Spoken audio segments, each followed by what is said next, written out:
guys and welcome back to my channel सिर्फ IS।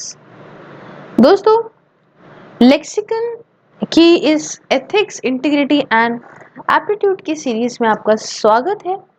मैं प्रसन्ना वर्मा आपके लिए चैप्टर नंबर 1 का पार्ट 3 प्रेजेंट करने जा रही हूँ। ये इसकी एकदम लेटेस्ट सीरीज है, तो वीडियो को लाइक और चैनल को सब्सक्राइब तुरंत कर दीजिएगा ताकि आपको रेगुलर अपडेट्स मिलती रहें। दोस्तों, इसके अंदर हम इस पार्ट 3 के अंदर इसी चैप्टर को, जो कि brief analysis of case study papers है, उसी को ही कंटिन्यू करेंगे और अपनी केस स्टडीज को और तरह की डिस्कस करेंगे। अभी जो पहली केस स्टडी रहेगी वो कहती है prosecution of civil servants on their bona fide mistakes. 2019 का सवाल है। ये काफी लंबा चौड़ा सवाल है, लेकिन आप ये समझ लीजिए कि मोटा मोटा सार इसका ये है।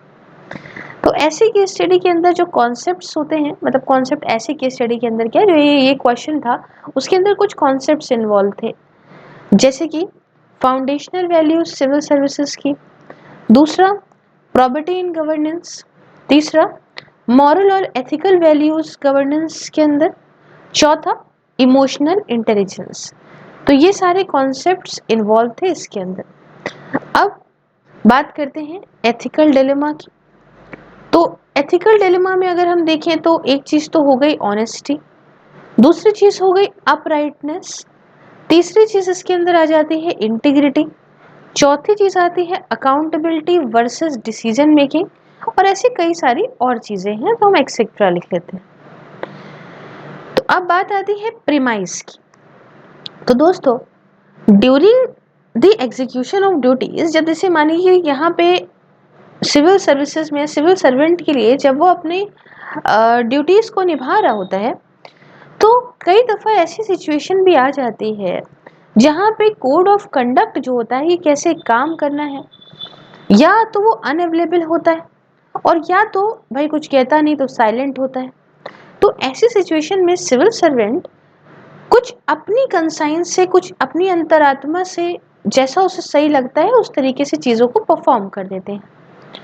अब ऐसे एक्शंस जो उनके द्वारा लिए जाते हैं वो इम्पर्सनल होते हैं।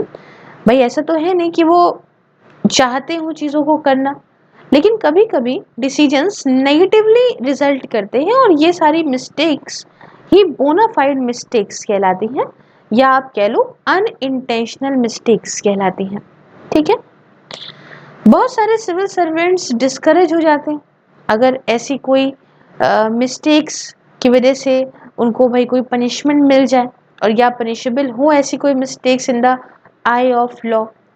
तो ये तो हो गया प्रीमाइस। अब ऐसी टाइम पे अप्रोच क्या रहेगी इस तरह के केस स्टडी में? देखिए, ये जो केस स्टडी है इसका आंसर डिमांड कर रहा है कि आपको प्रॉपर कंप्लीट अंडरस्टैंडिंग हो एग्जीक्यूशन की, प्लस फंक्शन की सिविल सर्विसेज के, सिविल सर्वेंट्स के। और बोनाफाइड मिस्टेक्स को आप सबसे पहले शुरुआत में ही डिफाइन कर दोगे कि क्या हो रहा है कि हमने तो सही से बिल्कुल डिसीजन लिया था, लेकिन भाई अनइंटेंशनली गलती हो गई हमसे, है ना। तो अब उस चीज को पहले आप बता दोगे कि इसका मतलब क्या होता है। उसके बाद आपको कुछ नेगेटिव और पॉजिटिव इम्पैक्ट बताने पड़ेंगे प्रोसिक्यूशन के सिविल सर्वेंट्स के फॉर देयर बोनाफाइड मिस्टेक्स, जैसे कि किस तरह से ये दूसरों को डिस्करेज करता है, एज वेल एज पूरे काम को, पूरे वर्क कल्चर को डिस्करेज करता है ना। तो पूरा वर्क कल्चर जो है वो एक डिफेंसिव हो जाएगा अपने मैकेनिज्म में। अब आप कहेंगे मैम आपने ऐसे बोल दिया, इसको थोड़ा समझाइए। ऐसे अगर आप कोई डिसीजन लेते हैं जिसमें आप उस सिचुएशन के हिसाब से बहुत अच्छा डिसीजन ले रहे हैं, बट बाय मिस्टेक आपसे कुछ गलती हो गई जो आप चाहते नहीं थे गलती करना, लेकिन अगर उसके लिए आपको पनिशमेंट दे दी जाए तो अगली बार से आप कुछ अपने मन से नहीं करेंगे, है ना। आप वही करेंगे जिससे आप बच के चलें। तो ये कभी कभी तो सही है, लेकिन कभी कभी कुछ सिचुएशंस में ये गलत भी साबित हो सकता है, समझे। अब ये आपको दर्शाना है, साथ में आपको कुछ चीजें ये भी दिखानी है कि क्या भाई करेक्टिव एक्शन जो कि सरकार की साइड से हो सकता है, एंड आखिरकार क्या ऑल्टरनेटिव एक्शंस हैं जो सरकार ले सकती है while responding towards bona fide mistakes. ठीक है, आखिरी में यहाँ पे कुछ डेडिकेटेड लाइंस हैं कि अगर सारे मैकेनिज्म डिफेंसिव हो गए तब यहाँ पे क्या होगा? ऐसे की जैसे सिचुएशन बन जाएगी। चलिए नेक्स्ट केस स्टडी की बात करते हैं। ये 2019 की है, 2019 की ये भी है। केस स्टडी ये है कि कंप्लेंट है एक against the marketing executive in the, जो कि इंडल्ज है इन सेक्सुअल हैरेसमेंट केस में। ठीक है, सेक्सुअल हैरेसमेंट केस में एक अपैरल मैन्युफैक्चरिंग कंपनी है जिसमें बहुत सारी भारी मात्रा में विमेन एम्प्लॉयज हैं, औरतें काम करती हैं, और यहीं पे जो है एक कंप्लेन आई है एक मार्केटिंग एग्जीक्यूटिव के अगेंस्ट जो कि सेक्सुअल हैरेसमेंट में इन्वॉल्व है। ठीक है, ये यहाँ पे इंडल्जिंग है, ये दालचीनी लिख गया है, इंडल्जिंग है। ठीक है, अब क्या करना पड़ेगा ऐसे केस में, थोड़ा आपको समझाने की कोशिश कर देती हूँ मैं। देखिए, ऐसे केस के अंदर कुछ कॉन्सेप्ट इस केस के अंदर इन्वॉल्व हैं, जैसे कि एक तो हो गया एथिक्स एंड ह्यूमन इंटरफेस का, दूसरा हो गया sexual harassment at work place for women का, और तीसरा हो गया एम्पैथी एंड कंपैशन का। अब इसके लिए आप परेशान मत होइएगा, ये सारी चीज़ें डिटेल में आगे के चैप्टर्स में दी हुई हैं, तो अभी आप समझते चलिए। अब इसके अंदर कुछ एथिकल डिलेमा है। क्या है कि आपको चूज करना है between the means and the ends. ठीक है, मीन्स एंड एंड्स, उसके साथ पर्सनल इंटरेस्ट और पर्सनल एथिक्स। ठीक है, ये सारी चीजें जो हैं वो एथिकल डिलेमा इसके अंदर इन्वॉल्व है। आइए थोड़ा प्रीमाइस समझते हैं। देखिए, कंपनी लॉस मेकिंग थी। देखिए, कंपनी जो है वो घाटे में जा रही थी और मैनेजमेंट किसी भी तरीके से चाहता था कि प्रॉफिट करे ताकि यहाँ पे लाइफ और जॉब्स एम्प्लॉयज की बच सकें। अगर कंपनी प्रॉफिट ना निकाल पाती तो ये बंद हो जाती और बहुत सारे लोग जॉबलेस हो जाते। अब विमेन को रिस्पेक्ट करना चाहिए किसी भी मीन्स में, और इनकी डिग्निटी या किसी भी एम्प्लॉय की डिग्निटी को कॉम्प्रोमाइज नहीं करना चाहिए अपने खुद के फायदे के लिए। इस केस में दिखता है साफ कि मैनेजमेंट ने कोई एक्शन नहीं लिया जब तक के लिए एफआईआर नहीं लॉन्च हो गई। तो ये दिखाता है कि एक एथिकल ड्यूटी को नेग्लेक्ट करा गया टुवर्ड द एम्प्लॉइज। अब इसमें पूरा लंबा चौड़ा एक सवाल था, इसमें वजह थी क्या हो रहा था क्या नहीं हो रहा था, मैनेजमेंट ने क्या करा, वो सारी चीज़ें उस सवाल के अंदर थी। फिलहाल केस स्टडी में यहाँ पे सिर्फ और सिर्फ आपको मोटा मोटा सार ही लिखा गया है। अब ऐसे में अप्रोच क्या रहेगी? अप्रोच ये रहेगी कि ये केस एक क्लासिक एग्जाम्पल है sexual harassment at work place for women का, और बहुत सारे ऐसे इंसिडेंट्स देखने को मिलते हैं न्यूज़ के अंदर। डायरेक्ट आंसरिंग जो है कि भाई सीधा जो सवाल बनता है वो मैनेजमेंट की जो जवाबदेही है कि मैनेजमेंट गलत है, सिर्फ इतनी बात यहाँ नहीं है। कंपनी लॉस में जा रही है और ये भी एक मैटर ऑफ कंसर्न है। इसमें आपको समझना होगा एथिकल इश्यूज को जो कि इन्वॉल्व है, क्या ऑप्शंस अवेलेबल है विक्टिम के लिए जिससे वो न्याय पा सकता है, जस्टिस पा सकता है, और ऐसी चीज़ें फ्यूचर में ना हो इसके लिए इनको प्रिवेंट किया जा सकता है। साथ में ऑल्टरनेटिव्स जो बताएं वो प्रैक्टिकल होने चाहिए, इनका एथिकल स्टैंडर्ड होना चाहिए, सपने में बड़ी बड़ी बातें नहीं करनी चाहिए। देन ऑल्सो आपको सजेस्ट करने पड़ेंगे कि कुछ करेक्टिव मेजर्स शॉर्ट और लॉन्ग टर्म के लिए, ताकि विमेन जो है वो यहाँ पे उनको कॉन्फिडेंस आ जाए और ये वापस से काम करें पूरी मेहनत से। ठीक है, आइए आगे बढ़ते हैं नेक्स्ट केस स्टडी की तरफ। इसमें कहता है relationship between the permanent executive and political executive and politicisation of bureaucracy. ये 2019 का ही है। अब वो लंबा चौड़ा है, फिलहाल छोटे से उसमें आपको समझाया गया है। अब इसके अंदर ये केस के अंदर कुछ कॉन्सेप्ट्स इन्वॉल्व हैं, जैसे कि प्रॉपर्टी इन गवर्नेंस का, एथिक्स इन पब्लिक एडमिनिस्ट्रेशन का, और तीसरा conflict of interest and moral duty का। तो इतनी बात आप समझ। अब इसके अंदर अगर मैं बात करूं आपसे कुछ एथिकल डिलेमा क्या है इन्वॉल्व, है ना, तो आइए एथिकल डिलेमा के बारे में भी हम जो है आपको बताते हैं।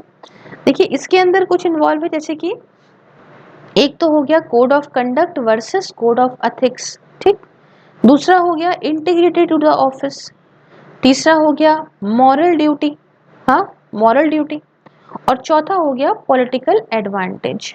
ठीक है ना। अब यहाँ पे समझ रहे हो ना प्रॉपर्टी इन गवर्नेंस का मतलब क्या होता है, मैंने स्टार्टिंग में बताया था, uprightness, honesty, integrity in governance. ठीक है, ये सब समझ लीजिएगा। अभी क्या है, प्रीमाइस की अगर मैं बात करूं तो ये जो केस स्टडी है ये आपकी जो बहुत लंबी चली आ रही है from the independence of the country से आज तक के टाइम तक, एंड ये दिखाती है पॉलिटिकल इंटरफेरेंस को ब्यूरोक्रेसी के अंदर, जो कि आप देखते हो वक्त के साथ साथ कितना ये पॉलिटिकल इंटरफेरेंस हो रही है ब्यूरोक्रेसी में, और इसका इम्पैक्ट क्या पड़ता है ब्यूरोक्रेट्स के ऊपर। इस केस के अंदर आपको मेंशन मिलेगा पॉलिटिसाइजेशन ऑफ ब्यूरोक्रेसी का। इसका मतलब कि जब नेता नगरी के लोग ये इंटरफेयर करते हैं गवर्नेंस में, क्यों? क्योंकि तालमेल बढ़िया नेक्सस बन जाता है ब्यूरोक्रेसी और पॉलिटिक्स के बीच में, जिसकी वजह से क्या होता है, एक तरफ तो सरकार अपने खुद के लोग को अपॉइंट करने लगती है सीनियर पोजीशन पे और सेंसिटिव पब्लिक सर्विस पोजीशन पे, और डिफेम करके पॉलिटिसाइजेशन को चीजें देखने को मिलती हैं। और दूसरी तरफ ये एक सब्स्टिट्यूशन है पॉलिटिकल क्राइटेरिया का फॉर मेरिट बेस्ड क्राइटेरिया। तो अप्रोच क्या रहेगी दोस्तों?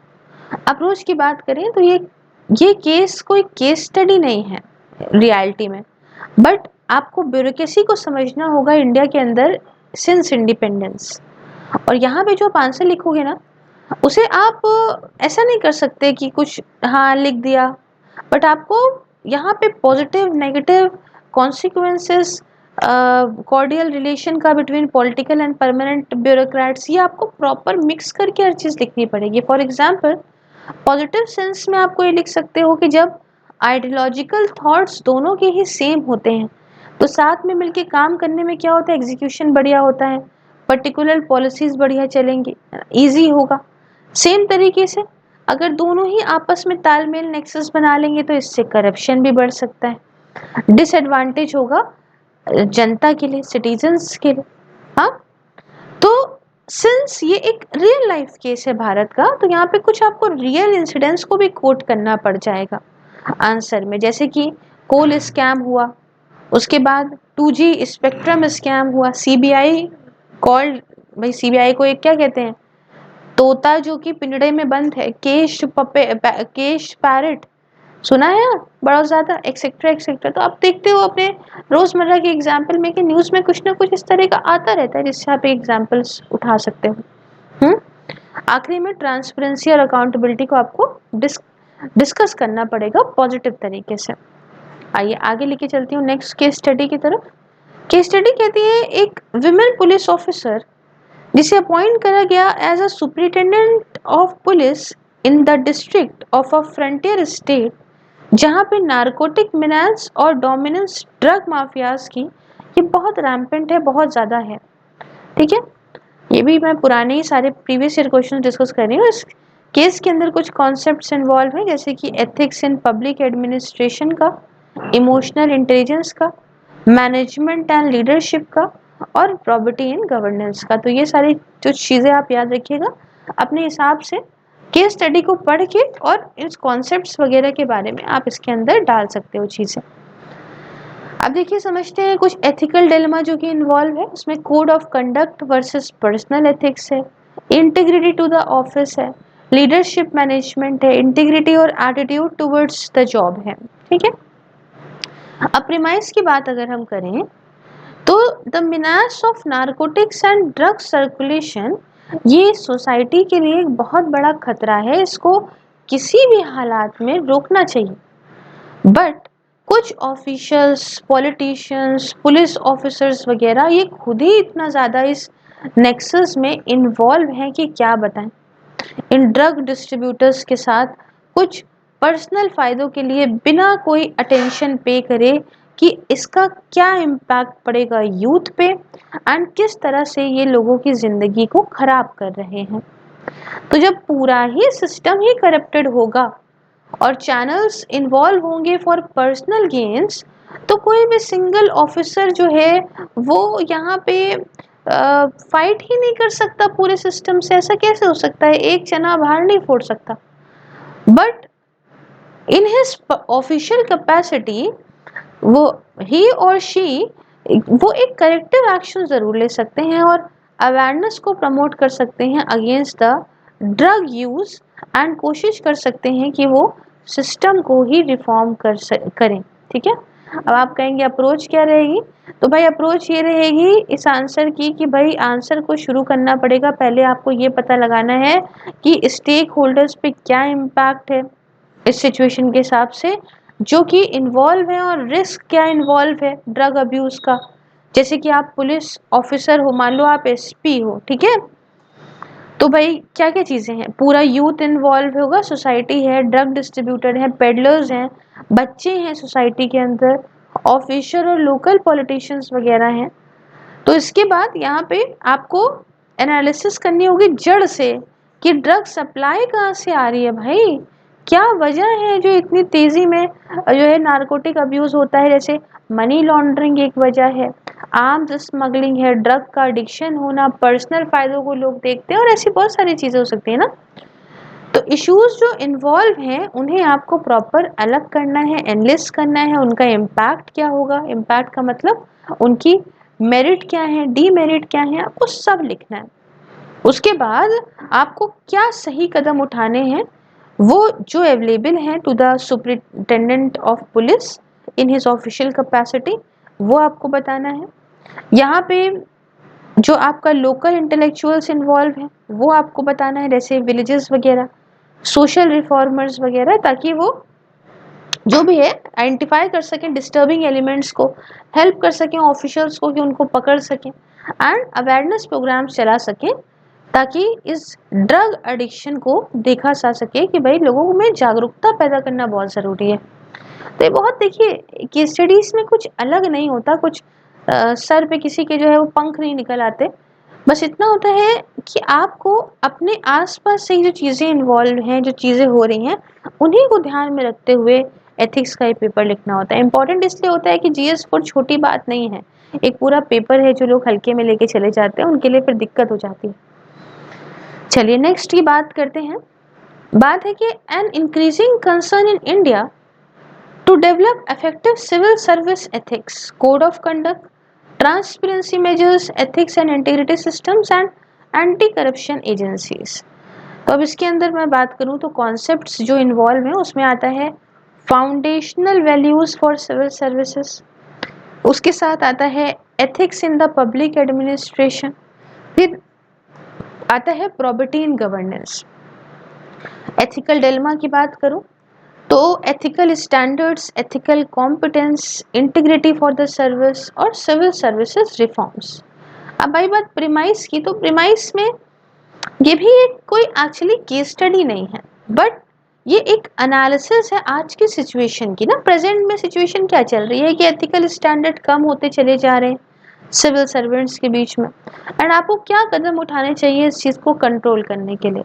हाँ, एडमिनिस्ट्रेशन ये फोकस कर रहा है किस पे, इंटरनलाइज करने पे एथिकल कंडक्ट्स को सिविल सर्वेंट्स के बीच में, एंड इसलिए यहाँ पे आपको तीन अप्रोचेस को पता लगाना है कि प्रमोट करने के लिए एथिकल वैल्यूज को, कॉम्पिटेंस को और एथिकल स्टैंडर्ड्स को। ठीक है, अभी केस स्टडी खुद में ही यहाँ पे देखें तो इसने कुछ इश्यूज को आइडेंटिफाई करा है और ये कहती है कि भाई आपको फोकस डालना है इन तीन स्पेसिफिक एरियाज पे जिनमें अर्जेंट अटेंशन की ज़रूरत है।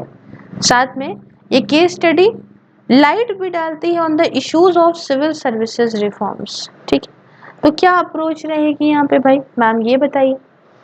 देखिए अप्रोच ये रहेगी कि इस केस स्टडी के अंदर आपको एक अच्छी जानकारी होनी चाहिए एथिकल कॉन्सेप्ट्स की, जैसे कि एथिकल स्टैंडर्ड की, एथिकल कॉम्पिटेंस की, एथिकल वैल्यूज की, integrity, probity, civil services ethics, code of conduct वगैरह की, and can not be answered at superficial level without knowing the difference between the topics. तो पहले इंस्टेंस में आपको कुछ कॉन्सेप्ट को डिफाइन करना है एज जैसा मैंने आपको बताया सवाल के अंदर ऊपर, एंड उसके बाद आपको ये प्रॉपर मार्क करना है कि आखिरकार नीड क्या है, ज़रूरत क्या है कॉन्सेप्ट की सिविल सर्विस की ड्यूटी में। उसके बाद as per the demand of the question आपको दिखाना है कि किस तरह से आज की सिविल सर्विस की एक्टिविटी कम होती जा रही है इंटीग्रिटी में टुवर्ड द ऑफिस, एंड जो है इन्वॉल्व है जो नेक्सस में और अनएथिकल कंडक्ट्स में। इसके बाद आपको एक्सप्लेन करना है हर एक 3 पॉइंट्स को जो कि इस सवाल के अंदर मेंशन है, उसे इंडिविजुअली आपको जो है वो करना है, और एप्लीकेशन ऐसे टॉपिक्स की सिविल कंडक्ट में। तो यहाँ पे कुछ इंस्टीट्यूशनल मेजर्स भी हैं जिनको आप जो है सजेस्ट कर सकते हो इम्प्रूवमेंट के लिए, जैसे कि रिफॉर्म्स जो कि मेंशन है by the second administrative reform commission, second ARC वगैरह के अंदर। तो ये सारी बातें आपको यहाँ पे देनी है और आपकी केस स्टडी सॉल्व होगी। फिर नेक्स्ट आती है in eligible beneficiary under health scheme and duty of an officer. तो अब यहाँ थोड़ा समझिए इसका, ये केस स्टडी इस टाइप की हमने अभी पहले भी करी है, कुछ अभी 2021 के ही क्वेश्चन के हिसाब से, लेकिन तभी मैं आपको समझाती हूँ। इसके अंदर भी वही सब कॉन्सेप्ट्स इन्वॉल्व है, जैसे कि एथिक्स और ह्यूमन इंटरफेस का, इसके साथ यहाँ पे वही एम्पैथी और कंपैशन, वही जो है एटीट्यूड और मॉरल वैल्यूज। अब ये सब एम्पैथी क्या है, कंपैशन क्या है, these all the things I have already discussed in the previous lectures, so please watch 1 and 2, and also please like the lecture. If you're liking it, please do like the lecture because that is very very important if you like it। आइए थोड़ा समझते हैं premise के बारे में। देखिए ये case एक एग्जाम्पल है इम्प्रोवाइजेशन का, मतलब एग्जीक्यूशन का, किसी विजनरी थॉट का। आपने जो सोचा है उसको आपको एग्जीक्यूट करना है अब एक रियल वर्ल्ड में, ठीक है। सच आपको उसको, आपने जो दिमाग में लाया उसको आपको उतारना है अब यहाँ पे पर्दे पे, ठीक है। इस केस के अंदर आपको एम्पैथी की जरूरत पड़ेगी। आप समझेंगे कि एक्चुअली में अगर मैं उसकी जगह होता तो क्या होता मेरे साथ, और इस सिचुएशन को आपको समझ के उसके प्रति एक अच्छा भाव ज़रूरतमंद के प्रति लाना है, और लॉजिकल और रैशनल डिसीजन मेकिंग आपको इसके अंदर करनी पड़ेगी। अप्रोच क्या रहेगी दोस्तों? अप्रोच ये रहेगी इस आंसर के अंदर आपको बेसिक अंडरस्टैंडिंग पूरी सिचुएशन की होनी चाहिए, और ऑल्टरनेटिव आपको प्रोवाइड करना पड़ेगा with rational argument, and finally आपको सजेस्ट करना पड़ेगा कि आखिरकार ऑफिसर को क्या चूज करना चाहिए, क्या करना चाहिए, लेकिन इसके साथ एक सपोर्टिव स्टेटमेंट डालना पड़ेगा कि क्यों ऐसा करना चाहिए।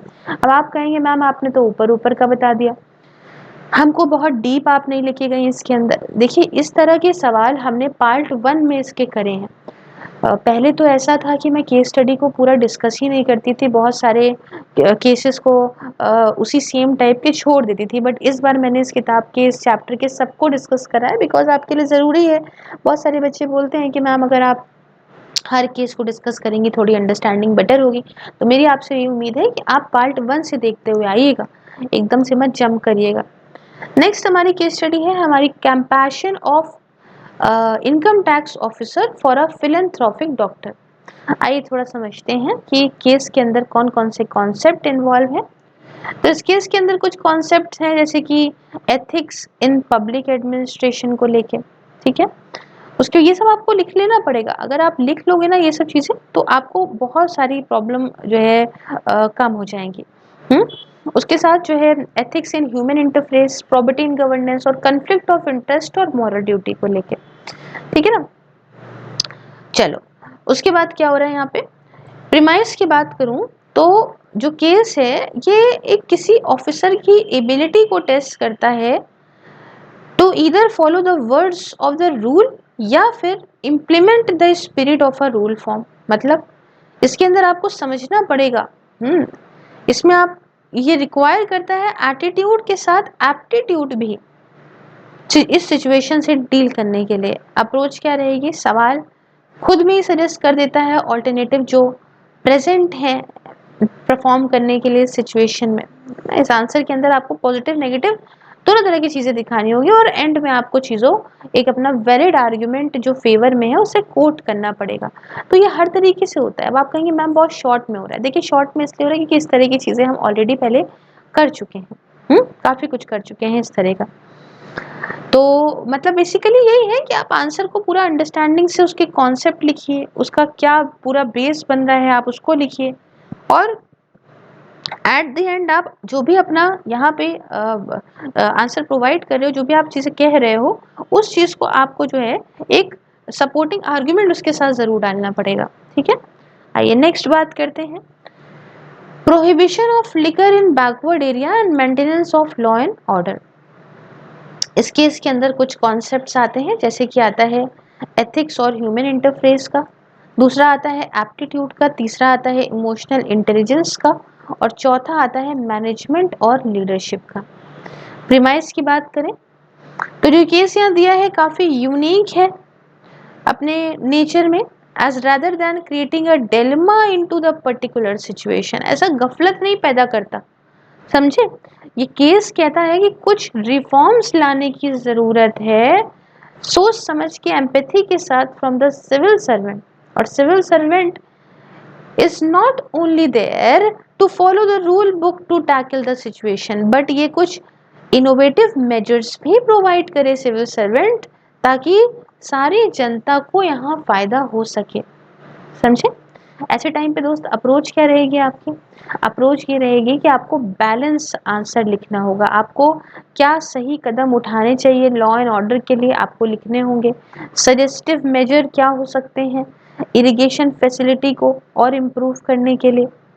सही एक्शन के लिए एसपी कंसल्ट कर सकते हैं अपने सीनियर ऑफिशियल से, आप एक्सप्लेन करिए एक्चुअल प्रॉब्लम सीनियर ऑफिसर को उस रीजन की, और रिफॉर्म्स लेकर आइए, ना कि दबदबा बनाने की, डेटरेंस से ज़्यादा रिफॉर्म्स की ज़रूरत है। ठीक है, तो भाई एसपी हैं आप एक डिस्ट्रिक्ट के, इसके चलते officer has a limited hand with the creation activity and formation of irrigation infrastructure, या फिर किसी और चीज़ को लेके, बट एक रिस्पॉन्सिबल सिविल सर्वेंट्स के तौर पे आप काम कर सकते हो जनता के हित के लिए, एक्सप्लेन करके प्रॉपर सिचुएशन डिस्ट्रिक्ट मजिस्ट्रेट को, या इन्फॉर्म करके कंसेंट वहाँ के जो एमएलए हैं या एमपी हैं कॉन्स्टिट्यूएंसी के, और आप कुछ रिफॉर्मेटिव एक्शन भी सजेस्ट कर सकते हैं।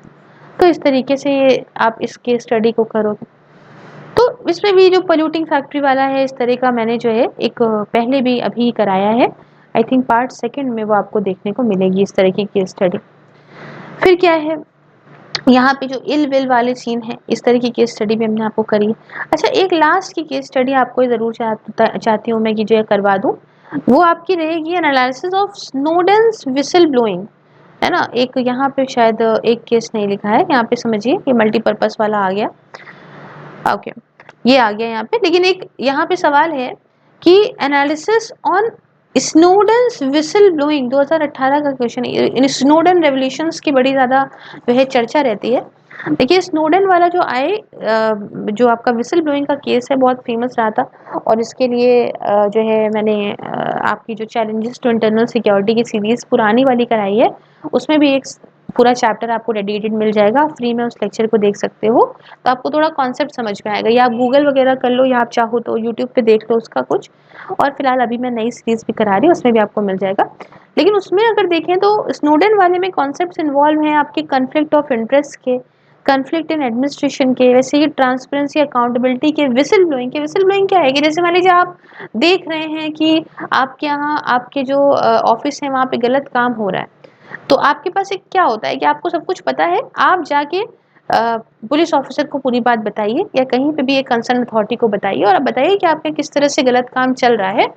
आप ये कह सकते हैं कि आप भाई मेरा नाम मत लीजिएगा, या जैसा भी है, ठीक है ना। तो आप जो भंडा फोड़ वाला बंदा होता है उसको समझ लीजिए। खैर स्नोडेन की बात करें तो उसमें emotional intelligence, aptitude, moral values सब आता है। तो मतलब यहाँ पे ऐसे केसेस में जब आप प्रिमाइस लोगे तो केस एक ट्रू इवेंट पे बेस है। स्नोडन रेवोल्यूशन तो सच में हुआ था ना, इसलिए आपको इन डेप्थ ओपिनियन, आपको इन डेप्थ अंडरस्टैंडिंग की जरूरत है टॉपिक को लेके। सवाल जो है वो सिर्फ आंसर होगा जब आपको पूरा केस पता होगा, ठीक है।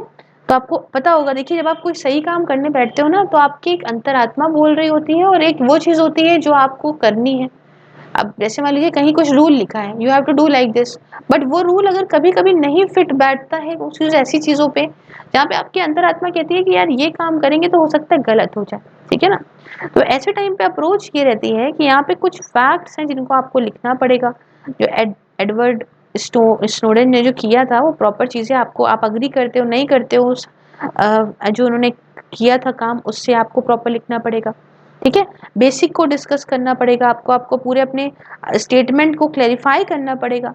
तब आप बताएंगे कि भाई अपना वैलिड आर्ग्यूमेंट देंगे कि आप अग्री कर रहे हैं और क्यों अग्री कर रहे हैं, है ना। कि भाई मॉरल ड्यूटी होती है ऑफिसर की कि वो काम करे अपनी इच्छा से, सही काम करे और विसल ब्लो करे अगर उसे ऐसा लगता है कि कोई प्रिवेसी लोगों की जो है वो हर्ट कर रही है। तो अगर आप नहीं अग्री कर रहे हैं तो आपको बताना पड़ेगा क्या एग्जाम्पल है इंटीग्रिटी का टुवर्ड द नेशन, एंड कुछ कॉम्प्रोमाइज नहीं कर सकते हैं अगेंस्ट विच। ठीक है, तो कुछ related examples from the world also be cited to strengthen your argument. ठीक है ना, अभी सारी बातें आप दुनिया से भी कुछ निकाल सकते हो, एग्जाम्पल कुछ बता सकते हो। आई होप आपको अच्छा लग रहा होगा, ये मेरे हिसाब से आपको अच्छा लग रहा होगा। आप मुझे कमेंट में और लाइक जरूर करते चलिएगा। अब देखिए यहाँ चलते हैं, एक लास्ट ये बात हम करते हैं ना, अप्रोच टू आंसर राइटिंग, थोड़ा सा इसको देखते हैं क्या है। देखिए एक इम्पॉर्टेंट ऑब्जर्वेशन, और ये ऑलरेडी जो है अगर देखें तो, and this has already been reiterated, is that never ever take high moral या absolute ethical standard। देखो अगर मैं ऐसी बात करूं कि आंसर सवाल पूछ रहा है कि भाई ऐसा ऐसा है, ऐसी सिचुएशन है, आपको क्या करना चाहिए, तो आप उसमें बिल्कुल ऐसा नहीं लिखोगे। जैसे मान लीजिए आप ये देख रहे हो कि कुछ आपको आपकी सिविल सर्विसेज की ड्यूटीज हैं, कहीं पे करप्शन हो रहा है या कुछ जो ऊपर के नेता नगरी के लोग हैं वो आप देख रहे हो कि कोई प्रॉब्लम क्रिएट कर रहे हैं, तो आपको ऐसा नहीं कि आंसर में आप लिख दो मैं तो जाऊंगा और मैं तो बिल्कुल खिलाफ चला जाऊंगा और मैं अपनी पूरी काम करने लगूंगा। देखो ये प्रैक्टिकल बातें नहीं है, ऐसी बातें आप लिखें जो बैलेंस आपकी अप्रोच हो। आप सच में ऐसा नहीं कर सकते कि आप बिल्कुल खिलाफ चले जाएं, बिल्कुल बवाल मचा दें, बिल्कुल और माफियाओं के अगेंस्ट खड़े हो जाएं, नेताओं के अगेंस्ट खड़े हो जाएं, क्योंकि वो कहीं ना कहीं एट द एंड ऐसी सिचुएशन पैदा करेगा जिससे आपकी नौकरी भी खतरे में आ सकती है। तो आपको एक बैलेंस अप्रोच वो सामने रखा है। जब आपसे सवाल पूछा जाएगा तो आप यहाँ पे डिलेमास जो भी आपके सामने है कि देखिए एथिकल चीजें ये अवेलेबल है, मॉरल ये है। ठीक है, केस स्टडी को आपको अच्छे से लिखना है जैसे आप प्रैक्टिकल कोई काम करते। अब ऐसा भी नहीं कि उचक के भाग गए आप मैंने आपको पहले समझाया कि नहीं मैं तो कुछ नहीं करूंगा, मैं तो रिजाइन दे दूंगा, ऐसा कुछ नहीं है। आपको सब कुछ बताना है और एक फाइन बैलेंस दोनों में बनाना है, बेसिक ह्यूमन की जो भाई ट्रेट्स हैं, क्वालिटीज हैं, और हायर ह्यूमन वैल्यूज क्या है। ठीक है, without that your answer would become highly theoretical. तो थ्योरी में चीज नहीं, आपको प्रैक्टिकल चीज बतानी है कि अगर आप सच में, देखिए एक चीज मैं आपको बहुत सिंपली बताना चाहती हूँ, आप 1 से लेके 3 तक ये सारे जीएस के जो भी पेपर्स देंगे, ऑप्शनल देंगे, उसको आप एक एस्पिरेंट की तरह आंसर लिख कर आओगे। लेकिन when it comes to GS4 that is ethics, तो ऐसे टाइम पे आपको एक ऑफिसर की तरह आंसर देना है। तो इस चीज को हमेशा अपने माइंड में बना के चलिए कि आप कोई आसमान से परी को नहीं उतार सकते हैं। You have to answer it very practically, आपका आंसर थ्योरेटिकल नहीं लगना चाहिए। ठीक है, और अगर आप फंस गए इस थ्योरेटिकल एस्पेक्ट में जिसमें यूपीएससी चाहती है कि आप फंस जाएं, तो ऐसा आंसर, आपका जो कन्वेंशनल आंसर होगा वो आपको सिर्फ एक एवरेज मार्क्स दिलाएगा, है ना। एक्स्ट्रा कुछ ऑर्डिनरी चीजें आप नहीं पा सकते। एग्जामिनर को भी नहीं लगेगा कि भाई एग्जामिनर को लगेगा बस ये अपने आंसर लिख के निकलने के चक्कर में है। बहुत मैटर करता है ये सब, है ना। तो ये सब मत भूलिएगा कि यहाँ पे एक क्वालिटी होती है जिसे कहते हैं रिलेटिव मोरालिटी, कि कितना आप फेवर में झुक सकते हो रिलेटिव के on one side and morality के ऑन द अदर। तो ये दिखाता है आपकी इन जेन्युइनिटी और ट्रूथफुलनेस को आपके आंसर के। ठीक है, आई होप आपको ये चैप्टर अच्छा लगा होगा, लास्ट पार्ट था। नेक्स्ट हम लेक्सिकन ऑफ केस स्टडीज करेंगे। अच्छा आपको ये बताऊं, वर्चुअल लाइब्रेरी का एक बहुत अच्छा इनिशिएटिव मैंने स्टार्ट किया है, चाहें तो आप इसको ज्वाइन कर सकते हैं, इसकी पूरी डिटेल्स पढ़ सकते हैं, डिस्क्रिप्शन बॉक्स में दी हुई हैं। और ये सारे सोशल मीडिया के हैंडल्स हैं जिनके लिंक्स आपको डिस्क्रिप्शन में मिल जाएंगे। इन वीडियोस को आप फेसबुक चलाते चलाते देख सकते हैं। ट्विटर पे इंपॉर्टेंट न्यूज़ में साझा करती रहती हूँ। उसके अलावा इंस्टाग्राम पे अगर हम बात करें तो इंस्टाग्राम पे आपको MCQs अटेंड कर सकते हैं, ढेरों बहुत सारी और चीज़ें हैं। और PDF वगैरह और MCQs वगैरह आप मेरे टेलीग्राम पे भी ले सकते हो। Thank you for watching. You can also join my channel and support me in my work. and do like the video and subscribe, and do press the bell icon for regular updates. Thank you so much for watching. Meet you in the next class. Jai Hind, Jai Bharat.